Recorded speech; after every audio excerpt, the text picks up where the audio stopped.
Hello, my name is Mark Holthe. I'm a Canadian immigration lawyer practicing with the law firm of Stringham LLP here in Lethbridge, Alberta.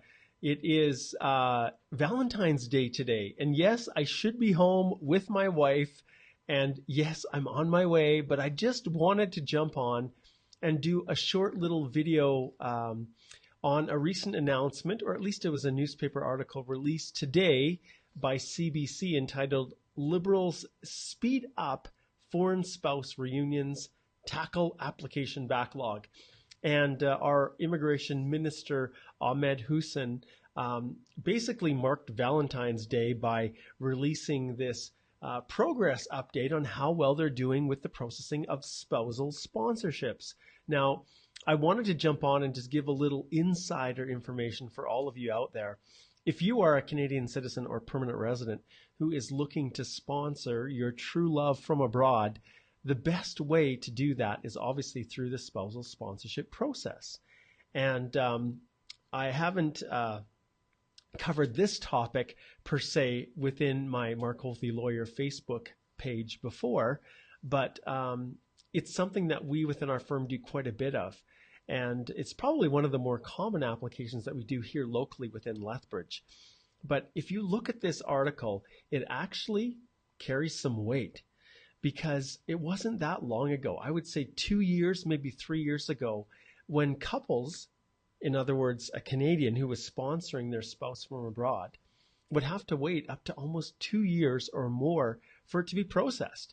And it was really, really hard. When you think about it, let's say one of my typical clients is a Canadian citizen who is marrying a U.S. citizen, and the U.S. citizen comes up to Canada as a visitor, moves in, and whether they're a spouse or they're a common law partner, they live here in Canada, but they would have to wait. They couldn't work until the application process reached what we used to call the approval in principle stage, where they no longer had any questions about the genuineness of the relationship.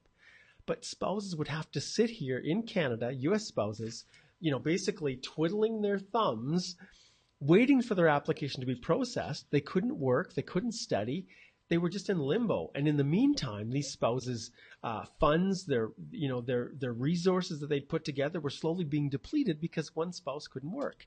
And it was all because these processing times had just climbed astronomically. Well, fortunately, the Liberal government made a decision that they were going to tackle these backlogs. And so they made some significant changes, which interestingly enough, the changes were learned in the School of Hard Knocks as they were trying to process all these thousands of Syrian refugees. So they realized that there were some distinct advantages to being able to process, or at least taking a strategic approach in processing that allowed for concurrent, assessments versus consecutive phases within the application. So they were able to overlay some of the processes that they currently were doing in more of a sequential fashion. And so through those strategies and the things that they learned, they were able to realize that, hey, we can actually cut down processing if we institute some internal efficiencies.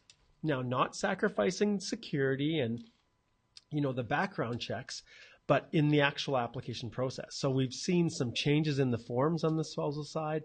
We've seen them adopt some very new strategies in terms of which types of information they want at the front end, and also recognizing at the onset that some spousal relationships don't need a lot of vetting. And let's face it, if you are a couple, let's say you lived in the US for 10 years, you have 3 children, and you're now coming back to Canada because one of the spouses is Canadian and there's greater opportunities for work. Well, do you really need to spend, a ton of time proving the genuineness of that relationship?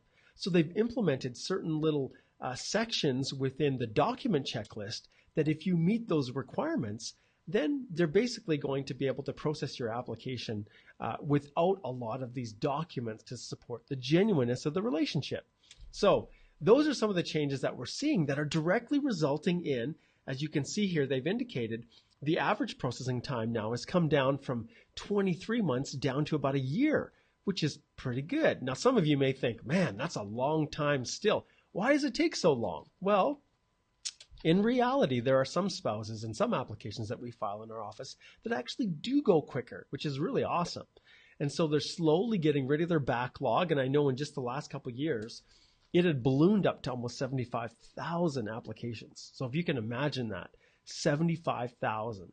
Well, now it's down to a manageable about 15,000 in only 1 year. So kudos to the Liberals. And I'll be honest, I am not a Liberal from a political perspective. I am definitely a conservative here.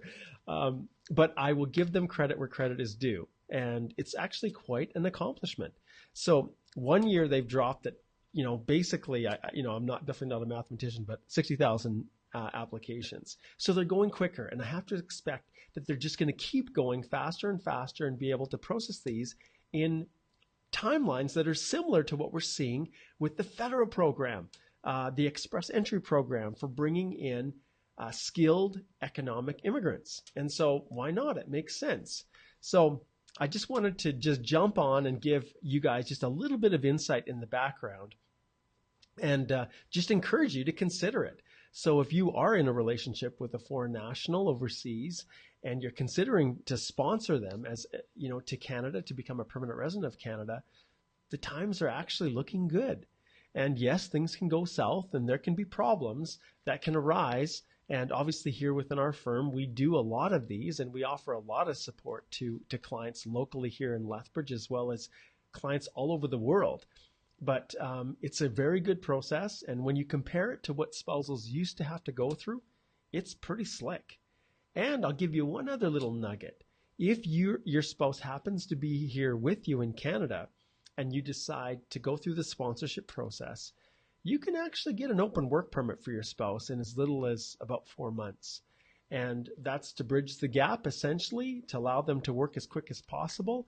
And recognizing that genuinely, if both spouses are living here in Canada, there's a pretty good chance that the relationship is going to be genuine.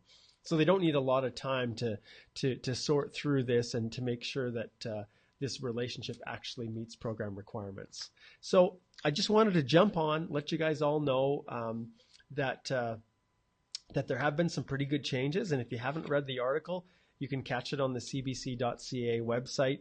But once again, it's entitled Liberals Speed Up Foreign Spouse Reunions, Tackle Application Backlogs. If you'd like to learn more about spousal sponsorship, hey, send me an email. And you can see right here, I've got my email, mholthe@stringham.ca.